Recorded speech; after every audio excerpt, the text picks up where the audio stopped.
Thank you all for joining me to discuss the case of my patient Belinda. For those who may be unfamiliar, I'm Dr. Knoop, specializing in internal medicine. Today I'll be presenting Belinda's case and welcome any additional insights or expert opinions.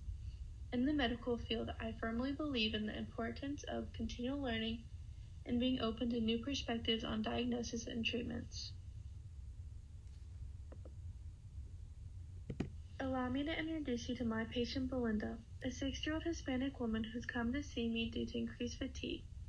Standing at 5 feet 3 inches and weighing 185 pounds, Belinda's vital signs during the visit revealed a blood pressure of 130/85. She reports having a good appetite but has noticed a recent increase in thirst.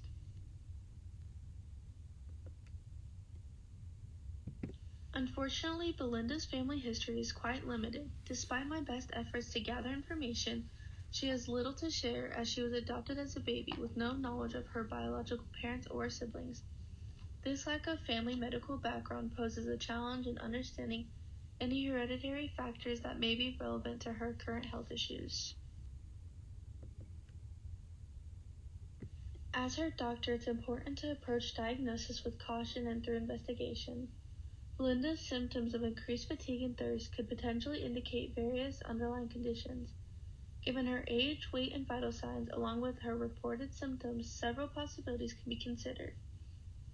One possibility could be diabetes mellitus, particularly if her increased thirst is accompanied by frequent urination and unexpected weight loss. Another consideration might be hypertension, given her elevated blood pressure reading during the visit. Additionally, issues related to the fatigue could point to anemia or thyroid dysfunction.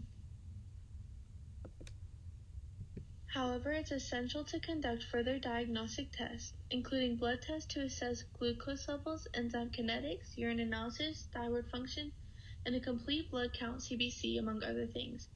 To confirm or rule out these potential diagnoses, additionally, I'll be conducting a comprehensive physical examination which will provide valuable insights into Belinda's overall health status. Ultimately, the exact diagnosis will depend on the results of these investigations and the clinical judgment of her healthcare provider. I feel it is crucial to approach Belinda's case with a holistic perspective and to tailor the diagnostic process to her individual needs and circumstances. Following my physical examination, I did not identify any significant findings that warranted additional testing beyond what I previously mentioned. I proceeded with the initial battery of tests, utilizing samples of the patient's blood and urine to aid in diagnostic analysis of glucose levels. The following clinical tests were conducted. A glucose meter was utilized with a drop of blood placed on the designated area of the test strip and inserted into the meter for measurement. A Benedict Regent test was performed on a portion of the patient's urine sample to observe any color changes indicative of glucose presence. A Regent strip test was conducted using a small portion of the urine sample to determine glucose levels. Belinda's results for the glucose test returned as abnormally high. Additionally, it's noteworthy that glucose is a 6-carbon molecule. Being labeled as abnormal high in the context of a glucose test indicates that the glucose levels in the patient's blood or urine are elevated beyond the normal range. This can signify hyperglycemia, a condition characterized by high blood sugar levels.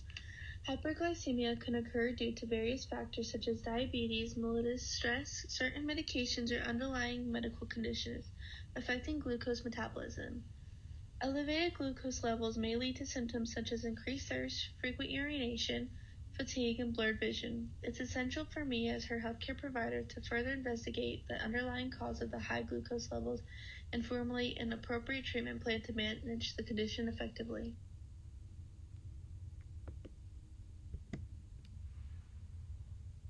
In order to aid in the diagnostic analysis of enzyme kinetics, clinical tests were conducted using samples of the patient's blood and urine.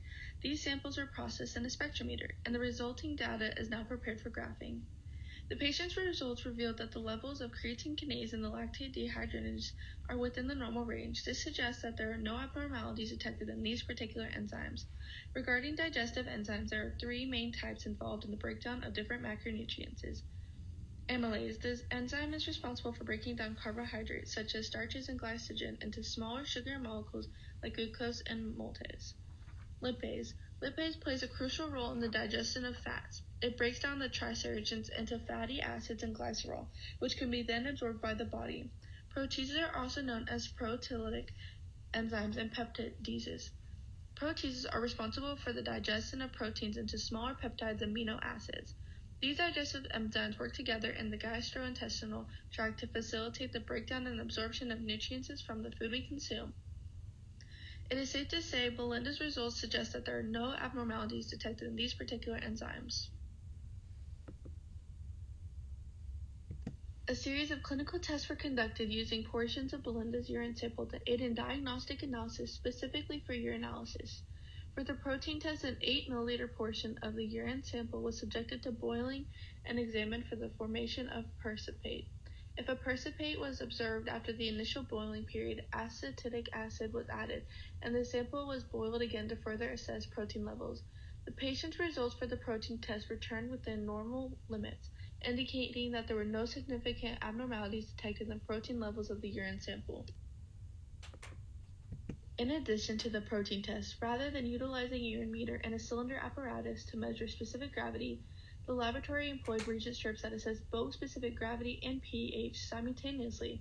A small portion of the urine sample was applied to these reagent strips for analysis. The specific gravity of the urine sample was found to be within normal range, suggesting adequate concentration levels. However, the pH level was deemed abnormal, showing a low value. A low pH value in the urine indicates acidity, suggesting that the urine is more acidic than normal. Normally, urine pH ranges from about 5 to 7, with lower values indicating increased acidity and higher values indicating alkalinity. Several factors can contribute to a low urine pH. These may include diet, certain medications, dehydration, or underlying medical conditions such as metabolic disorders or urinary tract infections. For example, if Belinda's diet is high in protein or acidic foods, can lower urine pH, while conditions like diabetic ketosis or renal tubular acidosis can also lead to acidic urine. Remember, understanding the significance of a low urine pH is essential in diagnosing and managing various health conditions. It can provide valuable insights into a patient's metabolic status and help identify potential underlying issues that may require further investigation or intervention. Therefore, when interpreting urine pH results, it's crucial to consider the patient's overall health status, medical history, and other laboratory findings to determine the appropriate course of action. Furthermore, the original observed color of the urine sample was noted as normal, providing additional context to the overall assessment of the urinalysis. Next, an electrolyte panel was conducted, and the results were provided, revealing decreased levels of phosphate ions. This outcome was labeled as abnormal, low, decreased. Laboratory utilized reagent strips that also assessed bilirubin simultaneously. Upon application of a small portion of the urine sample, it was found that the ketones were abnormal, elevated, while bilirubin was negative. Furthermore, the Ehrlich reagent test was performed on a portion of the patient's urine sample to detect any color changes. The results indicated normal, none, suggesting the absence of specific substances that would cause a color change in the urine sample. Based on the presented information and test results, it's highly likely that Belinda's is experiencing hyperglycemia. Several indicators that conclusion: elevated glucose levels. The glucose levels returned as abnormally high, both in the blood and urine sample. This indicates that Belinda's glucose levels are elevated beyond the normal range. Symptoms consist of hyperglycemia. Belinda reports the increased thirst, which is a classic symptom of hyperglycemia. Other symptoms such as fatigue are also commonly associated with high blood sugar levels. Presence of ketones in urine. Ketones were found to be abnormally elevated in the urine sample. Elevated ketones levels can occur in conditions like diabetic, which often accompanies severe hyperglycemia. Possible metabolic acidosis. The low urine pH suggests increased acidity, which could be related to metabolic acidosis commonly seen in uncontrolled diabetes, especially during the episodes of DKA. Considering these factors, hypoglycemia is a significant concern for Belinda. Another potential diagnosis for Belinda, diabetes mellitus type 2. Elevated glucose levels in both blood and urine samples suggest hyperglycemia, which is a hallmark of diabetes mellitus. Increased thirst and fatigue are common symptoms of uncontrolled diabetes. The abnormal elevated ketones in the urine indicated ketosis, which can occur in uncontrolled diabetes. Other symptoms such as increased urination may be present but were not explicitly mentioned. I will need to conduct further tests such as a HbA1c levels to confirm the diagnosis and assess long-term glycemic control. Metabolic acidosis. Low urine pH suggests increased acidity, which could be due to metabolic acidosis. Metabolic acidosis can occur in uncontrolled diabetes, especially during episodes of diabetic ketosis. DKA can lead to symptoms such as fatigue and increased thirst. Decreased phosphate levels, as indicated by the electrolyte panel, can suggest hypophosphatemia. Hypophosphatemia can occur in conditions such as uncontrolled diabetes, malnutrition, or certain metabolic disorders. Further investigation is necessary to determine the underlying cause of hypophosphatemia and its potential contribution to Belinda's symptoms.